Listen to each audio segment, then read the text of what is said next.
le mortel et l'immortel. Je veux vous transmettre une sagesse sur le mortel et l'immortel. Il y a une grande quantité d'hommes sur la terre qui sont mortels. Il y en a d'autres, en très petite quantité, qui sont immortels. Les mortels sont plus ou moins connus, car ce sont eux qui constituent le monde de l'homme. Ils se manifestent et se montrent. Il y en a à tous les niveaux de la société des hommes. Toujours, ils aspirent à vivre sur la terre, car ils savent quelle est leur maison. Certains font des œuvres magnifiques, grandes et puissantes dans tous les domaines de l'existence. Ils veulent laisser des traces, sauvegarder la mémoire, protéger ce qu'ils ont acquis, car ils veulent que la vie continue, même lorsqu'ils auront perdu le corps. Être mortel ne signifie pas vivre uniquement dans un corps physique, car les mortels continuent à vivre après la mort du corps. Simplement, ils vivent en mortels. Parmi ces êtres, certains atteignent un très haut degré de connaissance de la science des mystères. Certains peuvent parler de leurs anciennes incarnations, même lorsqu'ils vivent dans le corps, car ils ont laissé des écritures vivantes, des mémoires. Bien sûr que ce sont des sages, mais des sages mortels. Le monde divin est immortel. Lorsque les mortels entendent l'enseignement des immortels, ils se disent qu'ils sont immortels, parce qu'ils cherchent sans cesse à évoluer, à s'identifier, à devenir, car en fait, ils ne se connaissent pas et ne se voient pas tels qu'ils sont. Il est difficile pour un mortel de cheminer vers l'immortel, parce qu'il doit entrer dans un monde totalement inconnu. Il doit se transformer intégralement, et il est très dur de le concevoir, et donc de s'y préparer. Le mortel ne peut pas concevoir qu'il peut vivre dans un monde où il n'y a pas de corps. Même lorsqu'il est mort au plan physique, il conserve une idée du corps et il continue donc à vivre avec le corps. L'immortel ne cherche pas à vivre dans un corps, et s'il vient sur terre, c'est juste pour accomplir une mission dont il est conscient. L'immortel est toujours un être collectif qui vient avec un autre monde et une famille d'âmes. Rien d'autre ne le préoccupe que de réaliser ce pourquoi il a été envoyé d'un monde supérieur sur la terre. À l'intérieur de lui, il est parfait, mais dans sa manifestation terrestre, il a beaucoup de défauts, car il ne sait pas vivre sur la terre.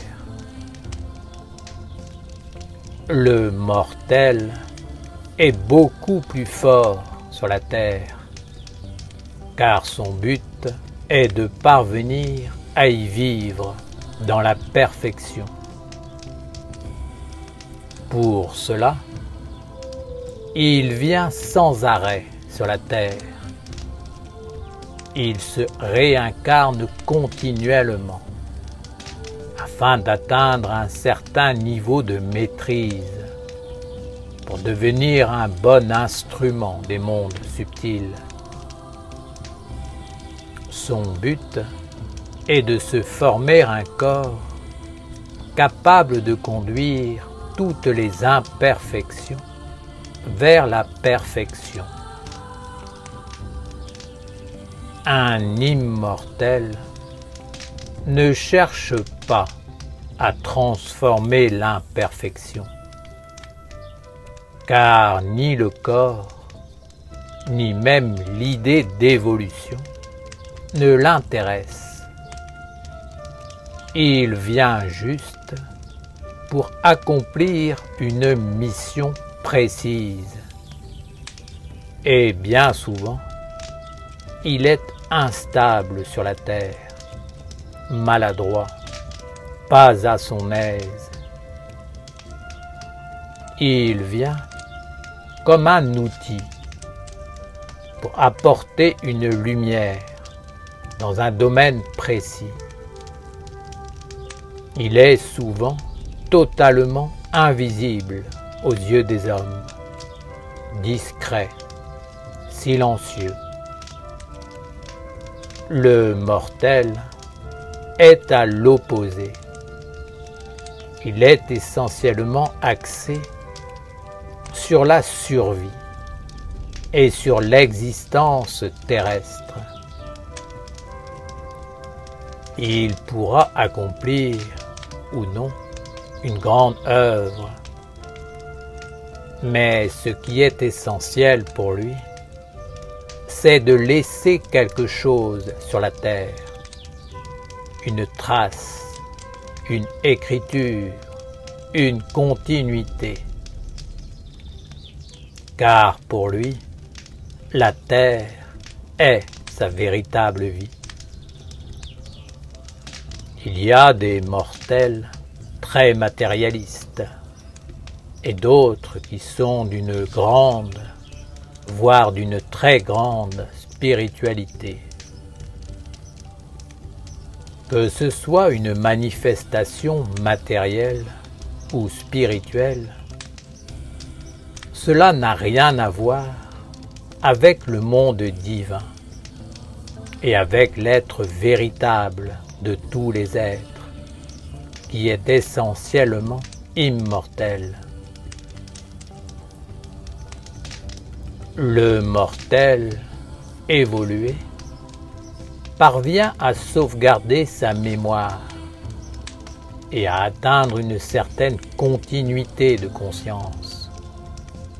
Alors, il est capable de revenir sur la terre et de reprendre son travail là où il s'était arrêté, afin d'acquérir une certaine perfection et de devenir un être subtil.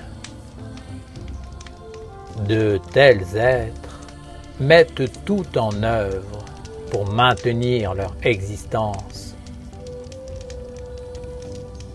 L'initiation d'un immortel est très difficile, car il doit abandonner tout ce qu'il a acquis pour entrer dans une autre sphère d'existence. C'est une transformation intégrale.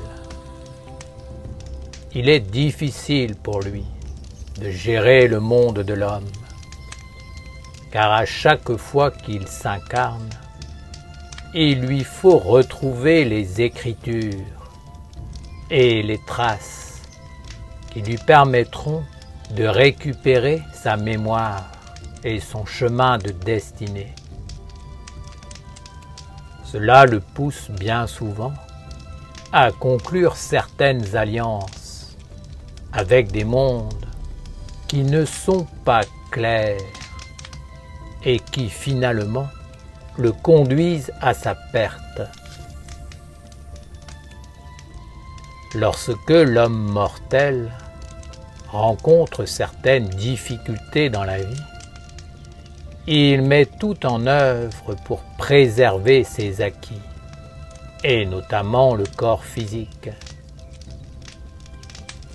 Il veut continuer à vivre de la même manière que ce qu'il connaît. Je vous le dis, devant un tel enseignement, il dira « Je suis immortel », car il veut toujours se rassurer. Les immortels ne cherchent pas à être rassurés, car ils viennent uniquement pour éclairer l'humanité. La plupart du temps, ils sont totalement invisibles et demeurent inconnus du monde des hommes. Ils ne cherchent pas à exister dans le monde des hommes et ne veulent pas laisser de traces. Jamais ils ne s'associent d'une façon ou d'une autre au monde des hommes pour avoir un quelconque avantage ou pour chercher à sauver leur vie mortelle.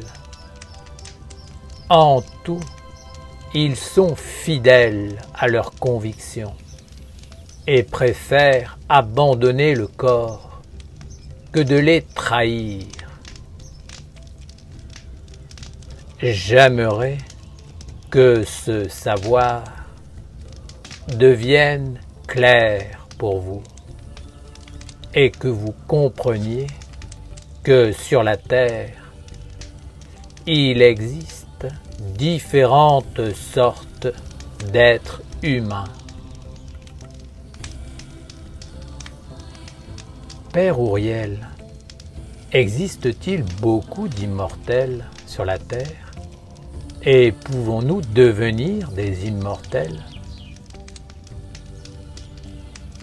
Il y a très peu d'immortels sur la Terre.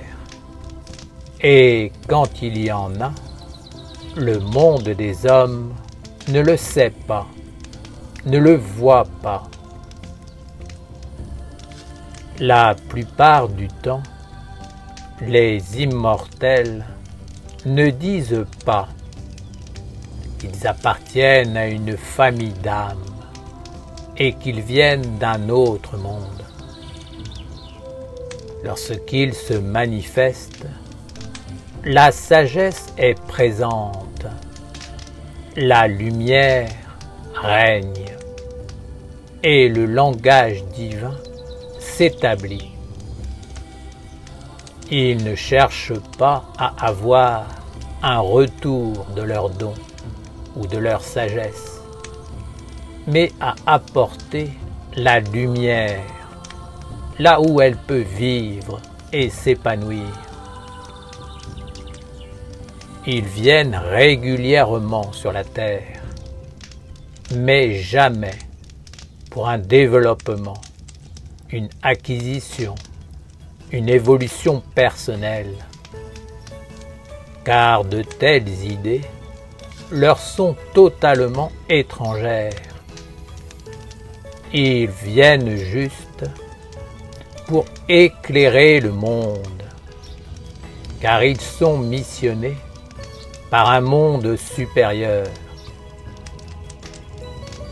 Vous ne saurez pas qui sont ces immortels, car la plupart du temps, vous ne voyez et ne rencontrez que des mortels. Ce sont eux qui se manifestent, qui bâtissent, car ils veulent laisser une trace, une écriture dans le monde des hommes, pour essayer de sauvegarder la mémoire, la tradition et le chemin de l'évolution du corps, de la matière vers l'esprit.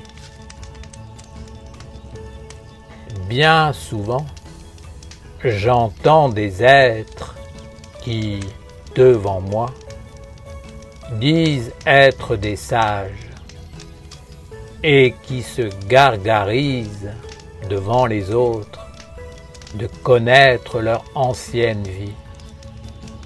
Mais ils ne se rendent pas compte, à cause de leur grande ignorance, que cela signifie qu'ils sont des mortels, qu'ils ont laissé des traces dans le monde de l'homme, parce que ce monde est leur seule et unique source d'existence. Les immortels, eux, ne laissent pas de traces. On sait qu'ils sont venus quand une lumière est apparue, qu'une sagesse a brillé à un moment donné dans un endroit du monde. Lorsque la lumière ressuscite sur la terre, vous pouvez savoir qu'un immortel est présent quelque part et qu'il agit pour éclairer toute chose. Oui, vous pouvez devenir des immortels, mais il faut que vous soyez préparés et que vous passiez par le cycle de la transfiguration. Le culte de la lumière et les deux statuts sacrés que vous vous préparez à mettre au monde peuvent vous conduire sur ce chemin. Mais il faut vous organiser et aller jusqu'au bout du chemin. S'approcher de l'immortel, c'est ne plus avoir de grosses dettes dans sa vie et ne plus être associé à un monde sombre. L'homme immortel est souvent imparfait à l'extérieur, car la gestion du monde de l'homme est très difficile pour lui. Parfois, il manque totalement de sens pratique et donne l'impression d'agir n'importe comment. Mais il y a une fidélité intérieure envers les mondes supérieurs qui est à toute épreuve. Il peut même paraître déterminé et entêté, mais c'est parce que le monde de l'homme ne peut pas comprendre l'importance d'être fixé dans un monde réel plutôt que de se créer un corps illusoire. L'immortel abandonnera ce corps illusoire et restera fixé dans le monde supérieur qui l'anime de l'intérieur et l'éclaire.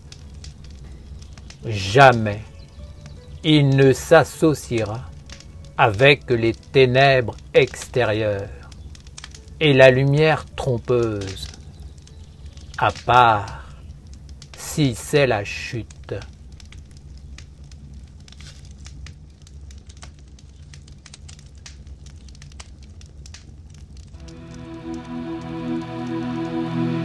On est bien peu de choses et mon amie la rose me l'a dit ce matin. À l'aurore je suis née, baptisée de rosée, je me suis épanouie, heureuse et amoureuse, au rayon du soleil, me suis fermée la nuit, me suis réveillée vieille. Pourtant j'étais très belle, oui, j'étais la plus belle des fleurs de ton jardin.